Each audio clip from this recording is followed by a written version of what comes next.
Hello, good morning. I am coming in to do a card reading. I missed posting on YouTube or here on Facebook for the eclipse and for the new moon on the 29th, but we are still in the new moon energy.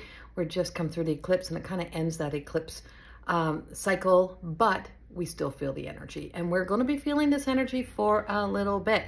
So we are in our last couple days of March as well. And the energy today, I woke up shaking. I woke up not being able to even I was like stand up. So there's like something that's happening within us, something that's happening on the macro that's affecting us so much on our micro level. So if you're feeling if you're feeling the shaky ground today, if you're feeling like things are a little bit shaky, or you're feeling like you have this burst of energy and the no energy, then know that this is what's happening. It is happening out there. We've had some big weather patterns, and in my last few videos, I've spoke about seeing, or like even for March, speaking about like lots of seeing a lot of energy through weather patterns or through quakes or the eruptions of some sort. And sure enough, I mean, it is horrific. It is horrible. My heart goes out to the people of Myanmar and the big quake that hit there. And it's just, but there's just so much that's happening. The amount of snow, the heaviness of the snow that's fallen here in Alberta. Like there's just been all kinds of expect the unexpected, right? It's just like this year is just filled with expecting the unexpected. But today's energy and where we are today, we're really feeling this. So I wanted to pull a couple cards for today. My cards just fell apart in my hands. So let me just bring up a few cards, and this is going to be the card that resonates with so the Everyday Goddess cards works the way I like to use them, is I like to work with the body, the mind, and then the spirit. So this is going to be the card for the body. And so the card for the body is the Creator of Worlds, and this is the Enchanted Alchemist. And so this card and what she represents is in the crone energy. Is she really gets that every choice she makes is the beginning of something being created, something beginning again. Our choices matter. And sometimes we have to put a lot of thought and decision into our choices. Being impulsive is not always a badge of honor that we should wear. It is often a kind of trauma response. It is a habit that we get into, believing that we have to jump into action. It is like the fight or flight. And we're just like, oh, we got to jump up, or the fawn, right? It's just like, oh my God, everyone needs me. And so there is this action of energy that makes us feel like right now that, oh my God, I got to get up, I got to get going. But be very aware of impulsive choices and decisions, because the body is feeling it. And often it will feel like anxiety. It'll feel like something is wrong. But what if something is right? What if something is pivoting, turning you? What if something is changing directions? We are in a period of time, especially if you're a cardinal sign, where you're seeing the influence of this big Neptune shift and the movement of the Neptune from Pisces into Aries. And this has all been happening in Aries energy that we're feeling this weekend. It's a lot of Arian energy, which is authority, which is leadership. We have moved from the 12th house into the first house. This is moving into that whole new year. April the 1st really brings about that big change. It's that April Fool's Day, right? And it's my birthday, but it is a day of where we're feeling it. And so we are connecting to this. And so the Enchanted Alchemist can have all of the knowing, all of the right knowing, but still make the wrong choices and the wrong decisions. Because when we allow ourselves to be talked into or to respond impulsively, spontaneous is not the same. To be spontaneous is not the same as that impulsiveness. And sometimes even what's spontaneous is we create an identity around, I'm so spontaneous, or am I actually running, avoiding, distracting? What is it? Maybe you're in the elfy kind of realm energy, and you're being like a little elf, and you're a little leprechaun energy, and you're just like prancing around. It's that sense of distraction. And so what's distracting you? What is influencing your choices? and which choices are you making that's influencing your life that may need some more time to stop, pause, and reflect to make sure it is the right choice. Is this the right choice for me, or is this the right choice for everyone else? So let's go into mind.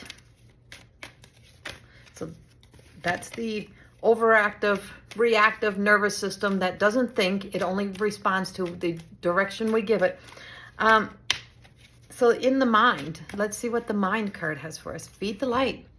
So this is Rose. This is beautiful Rose. Now she's in the mothering, she's in the mother energy. She is in the nurturing.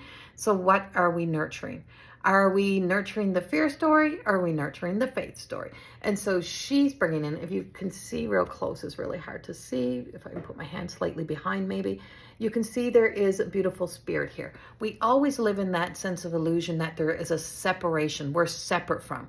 It's like, oh, I'm a separate from this part of myself. I'm a separate from my shadow. I'm separate from my ego. I'm separate from my soul. I'm separate from my higher self. I'm separate from. And we're not separate from. We are one. And we're one with that. And we're not separate from our mind. Our mind is an operating machine, and our thoughts and our imagination creates the thoughts, but it's all part of the system that we have. And this is where, if we begin to look at reprogramming and, deprogramming the old thoughts, diffusing, neutralizing, we want to neutralize the fear stories or the negative thoughts, is that we have to be not afraid to address them, not afraid to look into them, not afraid to question, and not afraid to question ourselves. And so sometimes we have to do those deep inquiries to really question our own selves on, why am I so adamant that I let myself get to exhaustion, depletion, overextend myself before I start to feed and fuel? Why do I allow the thoughts that don't make me feel good about myself in any way, or the media or whatever it is? Why do I allow it to have so much space in my mind and my heart? Why do I give it permission? And most times it's because we are accustomed to feeling a specific way. So you're looking to get back to comfort, but this is not about getting back to comfort. This is about existing in the uncomfortable. This is how we more than exist, is that we get into the uncomfortable. Because if it's always comfortable, it means we're repeating the same things over and over sometimes. Sometimes we have to let ourselves be uncomfortable. If it's new, if it's challenging us, if it's a good challenge, if it's a new choice, if it's a new thought, if it's a new direction, it means it's not going to be so easy peasy to just get into that flow. Whereas if we allow ourselves to be carried to the flow, allow ourselves to get into the energy, it means we're going to have to sometimes do the hard things for the results. And so the mind is about now moving the body into action instead of back into a backwards movement. It is into action towards what is coming forward for that future. Now, let's see what Spirit card has to tell us.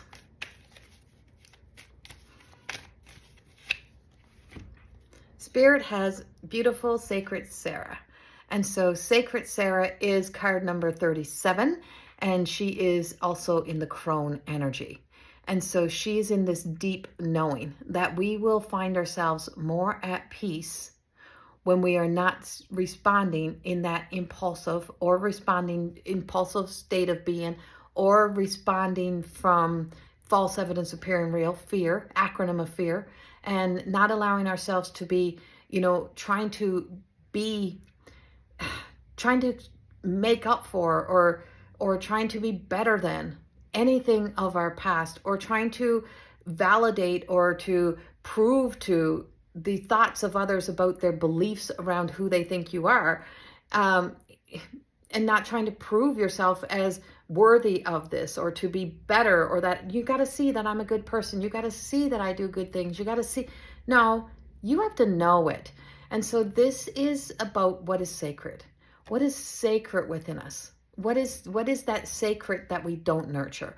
What is that what is that about ourselves that we are often so quick to pick on, to judge, and that self-judgment, that self-criticism. And when we stop criticizing and judging ourselves is that we also find ourselves not being so judgmental and criticizing criticizing the outside world as much. And so we find ourselves in this not complaining, right? We're not complaining. We're contemplating. We're really truly putting deep thought and higher a level of awareness, a deeper level of awareness into each and every thought. And just like, we can imagine anything, and the mind can't distinguish the difference between imagination and reality. So anything you tell your mind, it will become reality. And the more you do that, and the more you create that without questioning, is that you will create a scenario and a story that doesn't mean that it is a full truth. It means it's a truth that is creating the world that you are creating, because you're moving it into action. If we operate from feeding the light and feeding our truth, is that we find ourselves being guided by the divine. So this is about finding our way back to creating an inner peace, and about being at peace sometimes with some of the choices and decisions that we have to make, because they're not going to align to the thoughts and the wants and the desires of other people. They're also not going to be the same as maybe some of the people in your world. You can have your own thoughts. You can think for yourself. You can have a broader spectrum of thoughts. You don't have to become what the world is or what the people around you are. And so remember, you are the one creating your world, and it's up to you what world you create today, and that you get the choice to choose. Because one of the greatest illusions, one of the greatest stories that we have is that we're separate from spirit, and that spirit is like far away from us. And it's not. There is no veil that really separates us that's big, that we have this big separation. You are your spirit. You are spirit. And you are this beautiful soul self. And there's a version of you that you probably don't even know you haven't even met it yet. So there's so much of you yet to be met. And it's time to start meeting that self, and to allow that self to guide you in a way that just says to you, you know what? Are you ready to feel and live a whole life? To feel alive in your life. And it's time to really begin that journey of feeling alive again. I send you so much love. Have a beautiful day or beautiful week, and I will speak to you soon. Bye-bye.